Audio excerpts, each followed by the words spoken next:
What can you do if you've made it to age 33 as an autistic straight man and you've never even kissed a woman if you have no idea how to even make friends?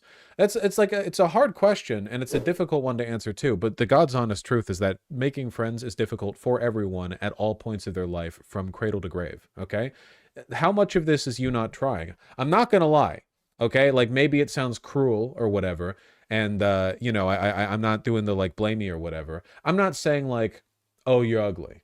I'm saying, how often do you go out there? Because 99% of the time when people, you know, they commiserate and they say, you know, I haven't done such and such or whatever. Well, how often do you participate in, you know, social hobbies, right? Going out to game stores or whatever. I'm not saying it's easy. I'm just saying I don't even know where to go out. Okay, so this is the problem I have with you specifically, Base Delta Zero, since you're here in Markinatorism at this moment, okay? Here's the reason I hate you specifically, okay?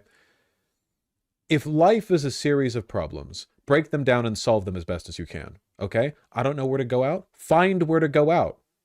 Do you live in the middle of nowhere? No, I doubt you do. There are things around. I bet even things around that don't cost money to use and access. You know, when I was in Los Angeles, I was briefly a part of a walking group. You know what that demanded of me? Absolutely nothing. No money, just the time to walk. We walked around Griffith Park. What do you enjoy doing? You know, you have to put effort in. Nothing's easy. One of the biggest like misconceptions that people develop when it comes to social, you know, like being socially successful is the idea that making friends is a thing some people are just good at and some people are just bad at. And that's bullshit. It's a skill set like literally everything. No one's born good at painting or dressing or talking, you know? You do it over and over. You practice, and you practice well, and you try to learn from your mistakes, and you get better at it. And when you're better at it, then it feels like you're doing it naturally. But Vaush, I live in northern Greenland. I can't help you. I'm a 28-year-old male ballroom dancer. There are few women my age at dances. Well, you don't have to... Well, first of all, you can date outside your hobby, but also, like, your age? Are there not, like, 24-year-old female dancers?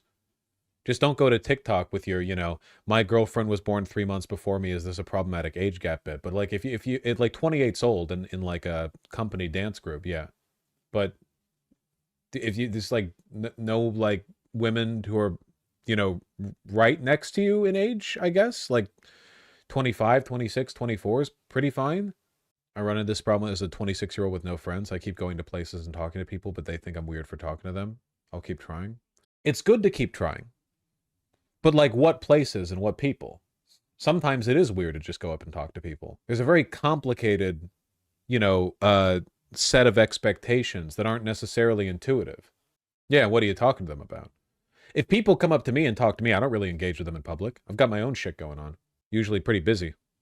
You're correct, Mecha Bouncy Bunny. It's really important, if you're socializing with people in person, if you're interacting with them, if you're trying to make new friends, you can't approach people thinking like, oh, if I nail this convo, we're going to be friends. You know, you don't want to think about it from that perspective. You don't want to throw the other person into a very sudden, very like aggressive, you're now in the friendship communication zone. Like we are now assessing each other's viability for friendship. You don't want to do that, you know?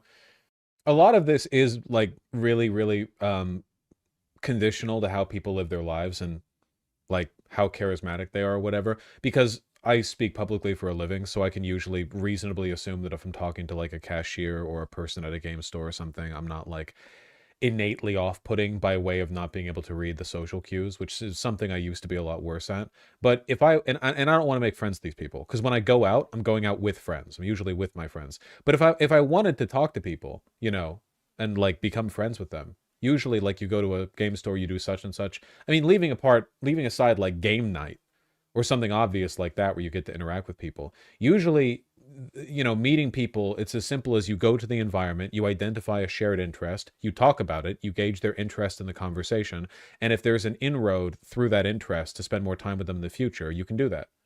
Like playing volleyball at the beach, you know? Or anything. Vaush, I went out alone yesterday with the intention to socialize and have convos.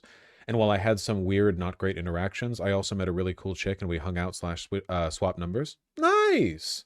That's wonderful. Well done. As someone in tech, I can confirm that other men feel very disenfranchised post Gamergate. I'm trying to spread consciousness, but it's tough. We fight on.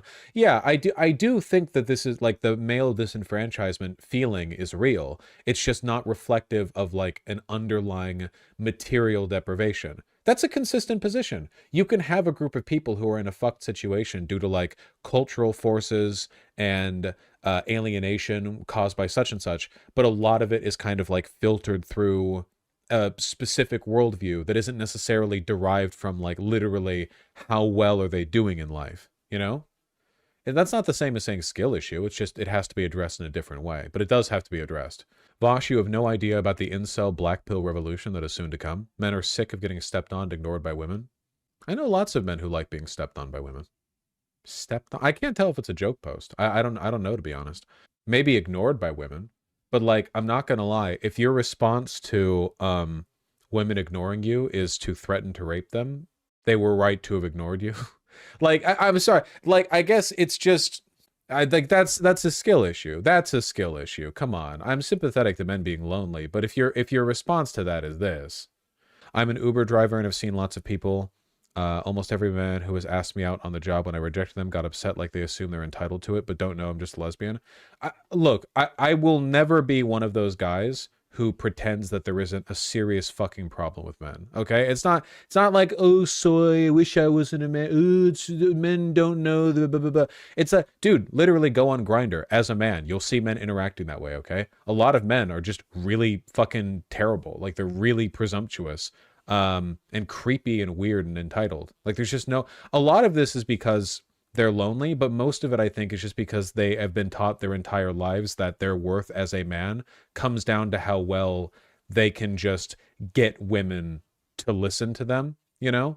And they hate women for like withholding their sexual attractions, so they think like, you know, they get vindictive when they're turned down, that kind of thing.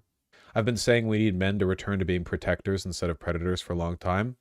They're both one and the same. If you think there weren't predator men back in the 1950s or whatever, or when the code of chivalry was put in place, what were they protecting you from?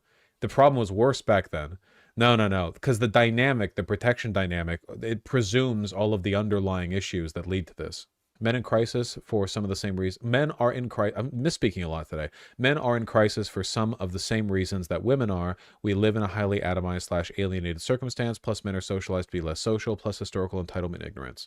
Dude, I really do think the vast majority of men's issues just come down to the fact that women can chill in a social environment and talk to people normally, but men are in this like twisted up knot of feelings about like, you know, either everything has to be about dating and fucking women, or it's like weird to just be friends with guys or with women, or they don't want to seem weird for talking to people, and it just like compounds into this larger problem over time where they do nothing and don't socialize, you know?